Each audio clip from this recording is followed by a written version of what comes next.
has put Reform on 34%, 9 points ahead of Labour on 25%. I'm amazed they're still on 25%. Who are those people? Yeah, that's right. And the Conservatives, a distant third on just 15%. Now, if you break that down into what that would look like, how that would convert into seats, and this is where you've got to hold on to your hats, ladies and gentlemen, because this is quite an astonishing array that's predicted. Reform would win in excess of 400 seats, giving the party a majority of almost 200. Labour would be on 140. Tories would be on 10. Wow. Bye-bye. That seems like a cataclysmic event for the Conservative Party, were that to come to pass. Let's speak now to Peter Barnes, political commentator. Peter, do you think this is going to come to pass? Because there'll be people out there going, we're a good 4 years away from a general election. This is a protest vote. All of this can change. I think 34%, 9 points ahead of the Labour Party, gazillion points ahead of the Conservatives. That's no longer a protest vote. This is basically turning a two-party state into a one-party state. Well, I would agree with you. However, this is an outlier of a poll. If we look at Survation, YouGov, they all show that this is way out of the trend, I'm afraid.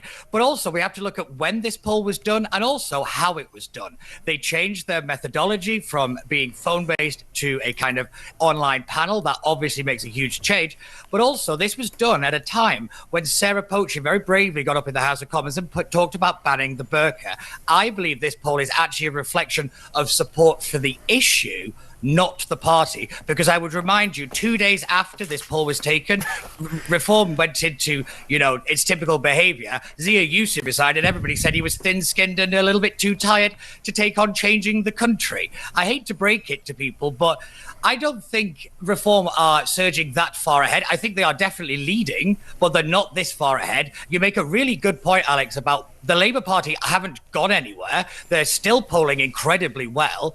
We don't know how well the Reform will do in many Labour areas because of the issues of Angela Rayner's rather dodgy local elections decisions. But it will be very interesting to see how the Conservatives react to this, because I have long believed that the big problem Reform are going to have, if they do win a general election, is nobody turned out to vote for them. We all sit here, all three of us, including Will, hi Will, we all say Keir Starmer does not have a mandate. He does not have this great victory. I think Nigel Farage would probably win, maybe with a bigger majority, with fewer people turning out. Do you think that's the case? Because I'll tell you what, Peter, and I'm just going to throw in my two-bit ear from the position of somebody who comes from that particular stable, who was there as Nigel's right-hand woman during the UKIP years, and then